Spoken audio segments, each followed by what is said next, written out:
Here the Duchess is clad in the costume of the Maya, a dress which had become fashionable with the aristocracy at that time. And inscribed on her two rings are their names, Alba and Goya, which points down to her feet, with which she seems to have written in the sand, Solo Goya, only Goya. But whether Goya's infatuation with the Duchess was ever reciprocated is unknown.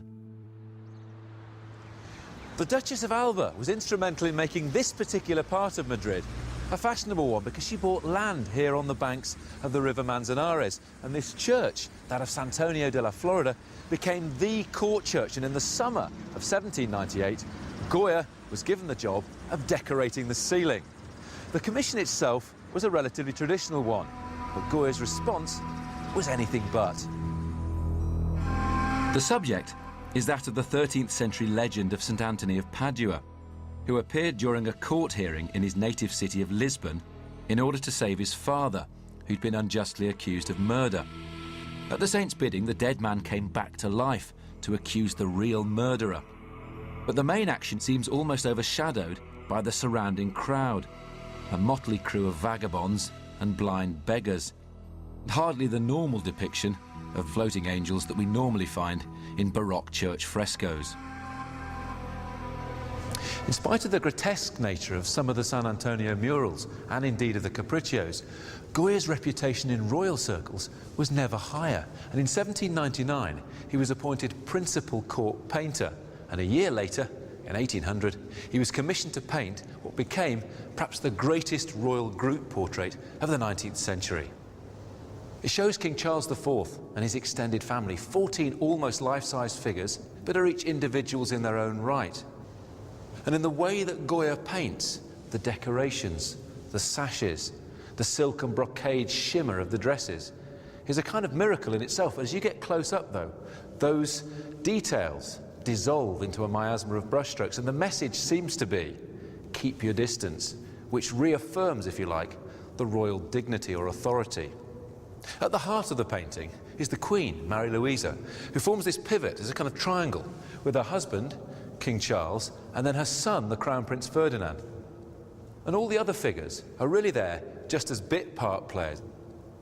People have looked at this work and tried to read into it the idea that Goya may be caricaturing the family. This, I think, is wrong. It's also slightly unfair. The Bourbons were notoriously ugly, and people have pointed out in particular that the Queen is no oil painting, to use the cliche. But in fact, I find this image rather tender. But what gives the painting its real edge is the presence of Goya on the left-hand side, depicting himself in the act of painting the picture. And of course, this is a direct homage to the greatest royal group portrait ever made by Velázquez, Goya's great rival, if you like.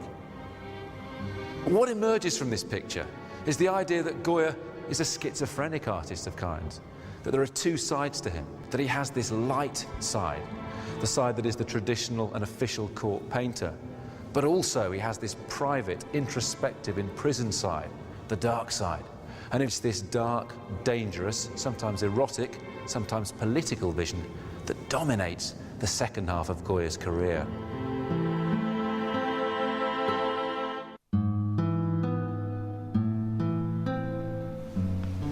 This is one of the most famous pairs of paintings in the history of art, the first of two celebrated pictorial double acts that Goya did at the beginning of the 19th century. And it shows a woman in exactly the same pose, one clothed, the other naked. Art historians locate this work somewhere between Titian's Venus of Urbino and Manet's Olympia, but it's probably closer to the truth to say that Goya was more inspired by Velázquez's great image of the Rokeby Venus, owned by the Spanish Prime Minister of Goya's day, Manuel Godoy, who, it's widely believed, commissioned these works from Goya. She looks at us unflinchingly as we look at her, and that draws people into the picture and to wonder who this woman might be. And some said it was the Duchess of Alba, but it's clearly not her. And others have speculated it might have been Godoy's mistress. But I think the best way of reading the work is as an embodiment of a modern and increasingly liberated Spanish woman.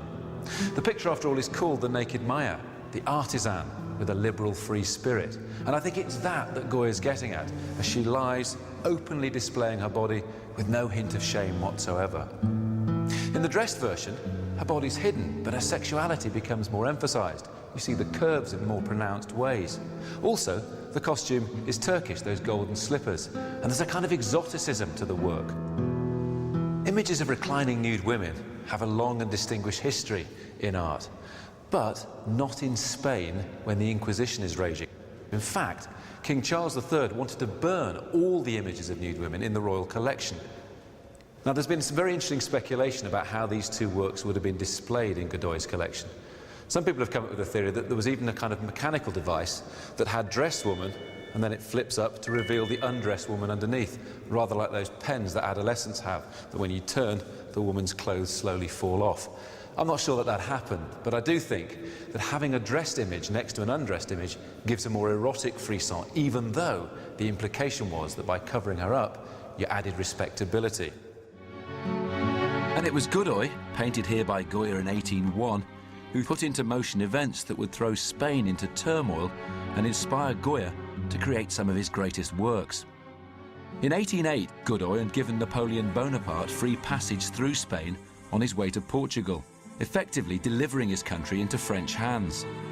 Napoleon forced the king to abdicate and put his brother, Joseph Bonaparte, on the throne. Revolt soon broke out throughout the country, and a brutal guerrilla war began. The war didn't just take place on battlefields. It took place in the towns and cities of Spain too, where insurrection was brutally put down. And so there were newspaper reports and verbal accounts, but also Goya would have seen some of the atrocities. And this led him to produce what is still one of the most powerful indictments of human conflict ever made, his second great graphic series, The Disasters of War. Goya had initially been encouraged to depict the glorious deeds of the Spanish against the French armies, but the series of 80 prints are a total indictment of war and tyranny. Sane and rational men become little more than savage beasts in a world where human barbarity seems endless. There's nothing noble, Goya seems to be saying, in a struggle where the defenseless are raped, mutilated, executed, and their corpses piled high like a garbage dump. Goya's series of etchings predate war photography by over a century, but many still argue that their power and impact have never been equaled. Some of the graphic horrors explored and depicted by Goya in The Disasters of War were used for the basis of two extraordinary paintings that in a way are the first war or anti-war oil paintings of the modern era. It begins with this work called The 2nd of May, produced by Goya in 1814, looking back over the events that had taken place 6 years before. And the image starts with a scene where the French troops are sent in to quell a growing mob riot as the mob tries to stop the Spanish royal family from leaving Madrid and effectively leaving them open to French rule. And in a way you'd say this is an heroic image of the heroicism of the people, but actually the central impact of the work is one of chaos and confusion. And then Goya switches gear in this painting, where we're asked to make the narrative leap in our minds, and here